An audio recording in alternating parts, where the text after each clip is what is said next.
Hello, I'm Geetha Gurumurthy. Welcome to BBC News Now. And we begin with the Israel-Gaza war.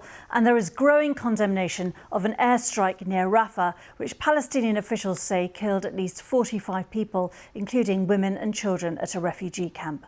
An Israeli government spokesman says the initial findings of its investigation are that an airstrike against a Hamas compound nearby set off a fire which killed the Palestinian civilians. The Palestinian presidency in the occupied West Bank described the strike as a massacre and accused Israel of... Wait, what? Hassan, we should be making sure Trump doesn't get elected. If you keep on saying untrue things like Israel's an apartheid or genocide, you only help him get reelected, and then you'll see a real genocide that we could have prevented. Hassan, why don't you talk about how Hamas uses human shields to protect their military offensive? It's kind of gross, honestly. I love when the October 7 leavers come back in to chirp. No, this is just like, this is straight up. It's not even blue and on. This person doesn't give a shit about anything. It's just that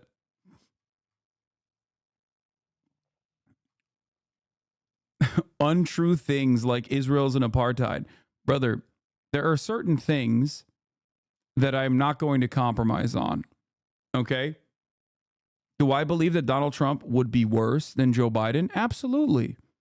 Whether it be for Palestinians, whether it be for the entire world.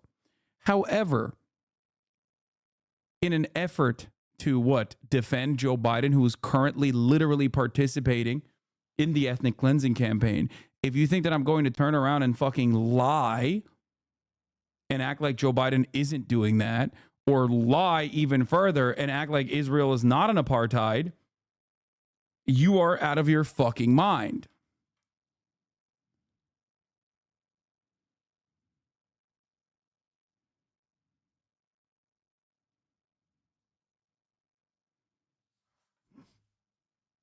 Be for fucking real.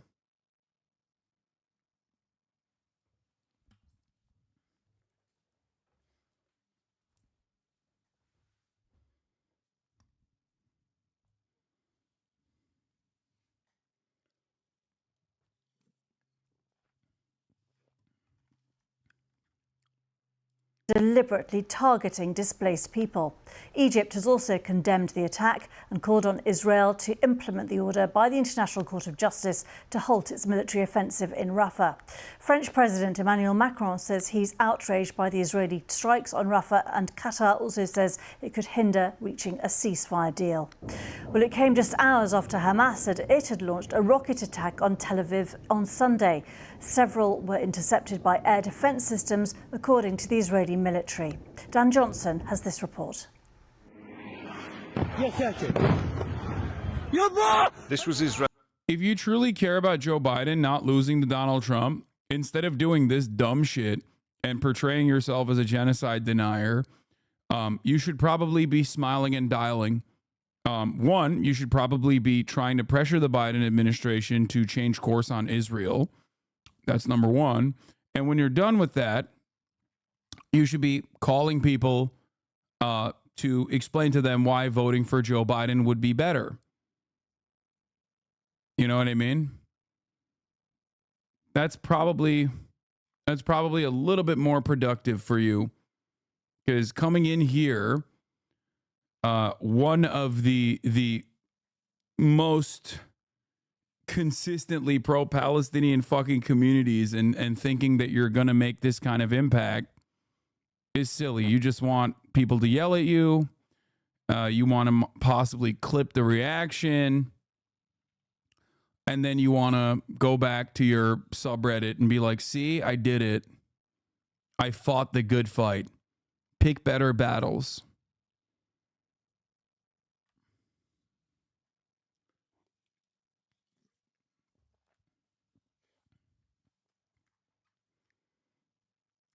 Yeah, that was like this news clipping is from like literally 20 years ago at this point, I think. Maybe even longer. Anyway. I just ignore Hasanabi when he starts spewing buzzwords like apartheid, systemic racism, feminism, genocide, etc. What? buzzwords. Okay.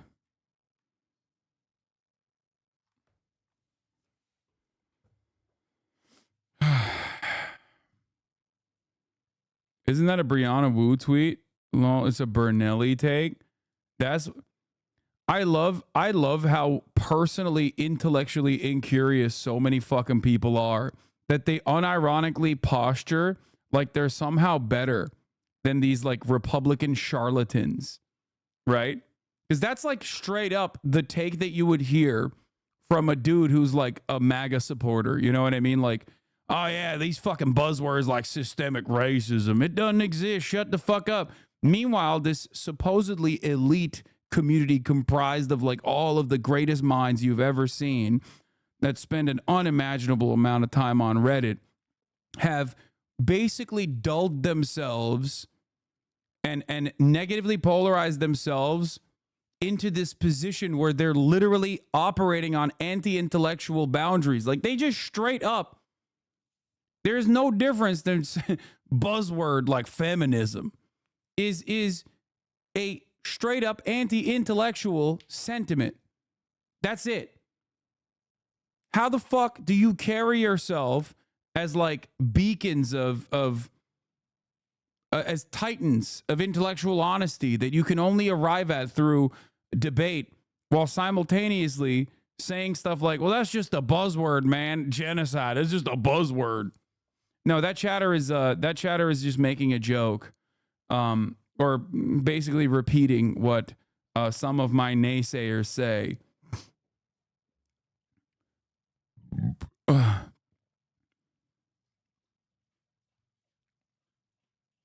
It's crazy though. It's crazy how so many people have fallen into this trap from the pure animosity, operating on pure animosity towards a political commentator, who then turn around and champion anti-intellectual sentiment like that.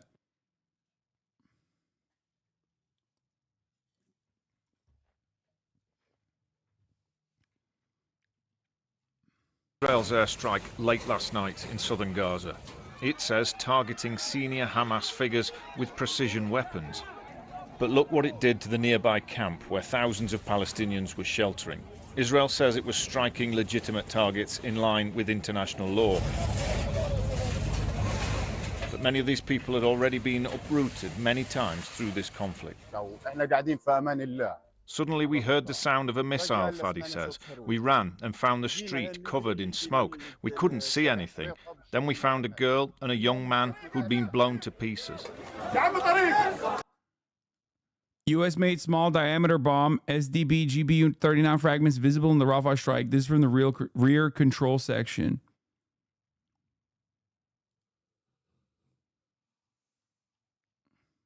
Good stuff.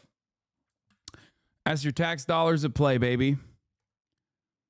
That's Brandon's it's Brandon's weapons right there at play. Women and children are among the casualties here in what they believed was a safe humanitarian zone. This morning, Israeli drones surveyed the damage as people questioned how this could happen. We heard a very loud sound and saw fire. The kids were screaming, and all the rooms surrounding us were made out of metal sheets. The sound was terrifying. We set up our tents here, and it has been targeted. They killed our children and burned our women and elderly in the place they claimed was safe. This is our 7th time being displaced. Earlier yesterday, Hamas reminded Israelis it remains a threat. Tel Aviv came under rocket attack for the first time in months. This also is yet another instance where the Israeli war is just a failure, an abject failure. Anytime there's fucking air raid sirens, anytime there's bomb sirens in any part of Israel that isn't like, I guess, northern Israel, it's just another reminder that like the entire ethnic cleansing project was an abject failure. Another thing that is very important to consider, in my opinion.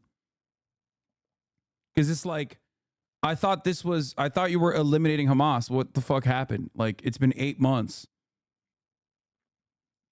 I don't know if my autism that makes me have blunted emotions towards the conflict, but I will never understand how anybody can see Hamas, not good, condemn, throw a rock against the greatest anti-defense system in the world, and then Israel glasses the Palestinians in response and think that both sides are equal, or if Hamas simply laid down their arms, everything would be chill. Who holds the bigger stick to enact change? Yeah, no, it is that simple. It is literally that simple. It's just Israel has all of the power to stop this and choose not to.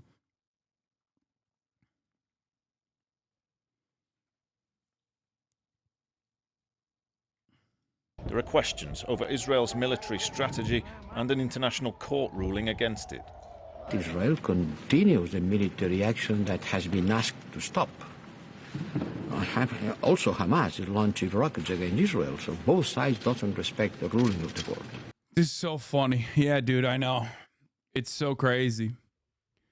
It's so crazy. I can't believe Hamas is lobbing rockets into Israel still. Oh, man. Who's really the bigger villain here? I can't really put my finger on it. How many Israelis have been killed since October 7?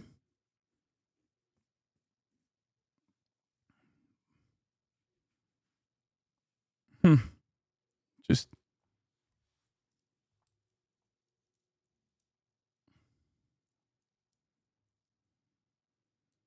oh, that's right. Actually, hundreds potentially of Israelis have been killed since October 7.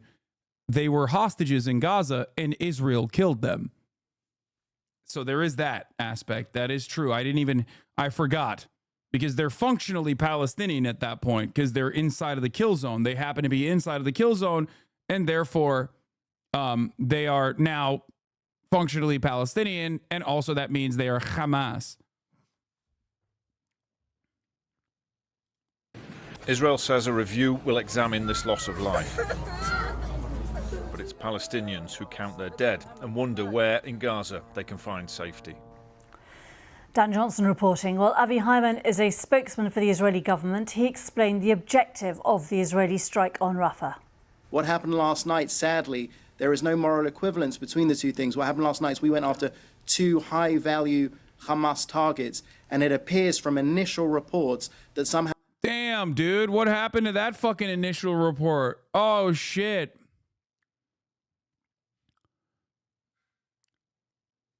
Perhaps they should have just waited a little bit longer before coming out and chirping. Except, of course, it never really, there's no punishments for this kind of behavior. So it doesn't really matter. Why would you not lie on television if no one fucking fact checks you? Or if no one goes, hey, didn't you lie like this before? And like 100 times in the past 8 months? Yeah. I mean, this, like I said, this is a newspaper clipping for like 25 years ago. I don't know exactly when it's from. Israel style of public relations. Sir, a quick guide to Israel's PR methods. 1, we haven't heard reports of deaths. We'll check into it. 2, people were killed, but by a faulty Palestinian rocket/bomb.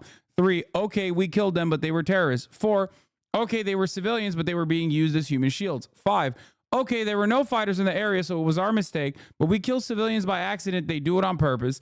6, okay, we kill far more civilians than they do, but look at how terrible other countries are. 7, why are you still talking about Israel? Are you some kind of anti-Semite? Test this against the next interview you hear or watch. Adam Johannes, Secretary Cardiff, Stop the War Coalition. That literally, this is not even from, this is not from like this round, okay? This round of ethnic cleansing.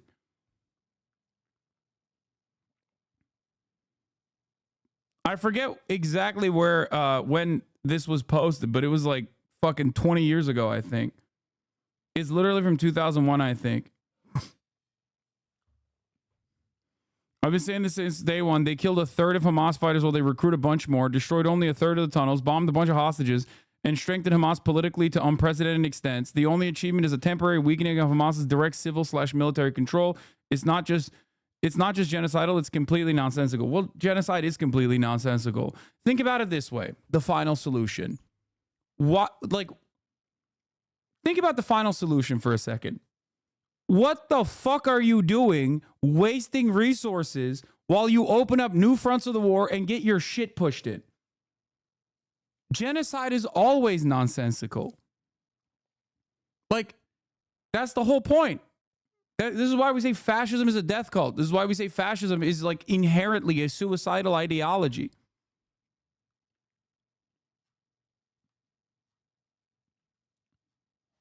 It just makes no sense when you're like, well, what are we doing here? Is a question one must ask. It's from 2014, I think, still long ago. Oh, okay. It's not from 2001. It's from 2014.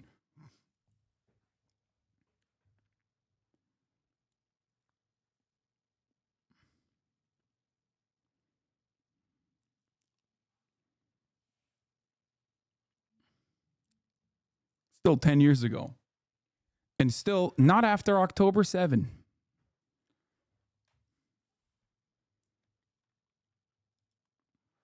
What is this? Liberals keep outing themselves. Me watching Muslims get deported under the new Muslim ban that the 6-3 court upholds.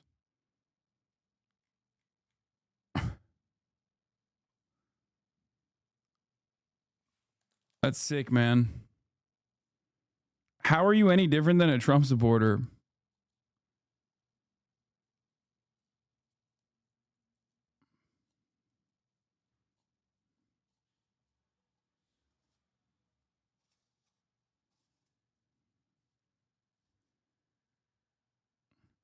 I don't understand why liberals will be like, if you don't vote for Trump, unimaginable. I mean, if you don't vote for Brandon, sorry. If you don't vote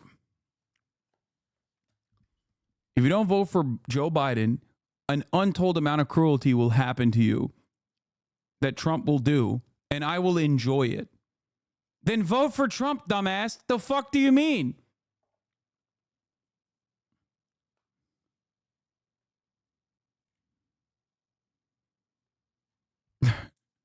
Like, what are we doing? It makes no sense. What you're saying is that you don't give a shit.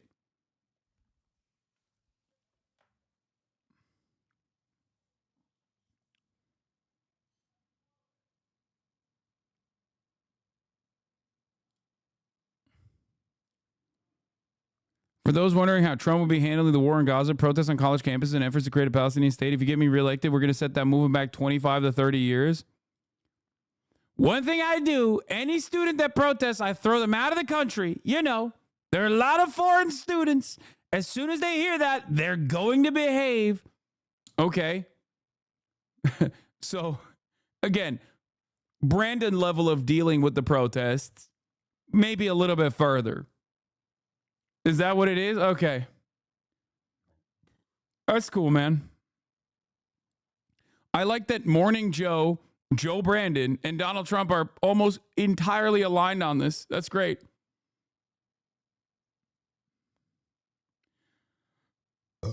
How a fire broke out, and that was that sadly took the lives of others. Now I say it appears to because it is under investigation, and the IDF investigates every accident of this nature to see what actually happened. Well, Shayna Lowe from the Norwegian Refugee Council in Jerusalem expressed shock at the strike in Rafah.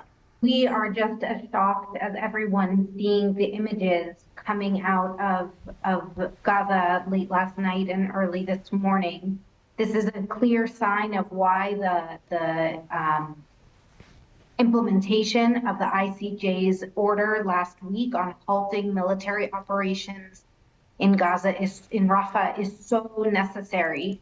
It's truly unconscionable to think that you know, it's almost 8 months into this, we are still seeing images of women, children, civilians being targeted and killed in such a way. The head of Gaza's largest United Nations agency, UNRWA, Philippe Lazzarini, says the strikes in Rafah are a reminder that nowhere is safe in Gaza. I cannot comment on the casualties because we haven't been able to properly communicate with our team on the ground. I saw images. They are deeply disturbing and horrifying. I think we have been clear more than once, there is no safe space in Gaza. Will it ever get to a point where the UN security force will be sent into Israel? They can't override the US? No. As long as the United States is a part of the Security Council, okay, a part of the permanent members, the permanent 5 members of the Security Council, there will be no action from the UN, because as the permanent members of the Security Council, they have veto power, and they will always override any kind of action that the United Nations engages in.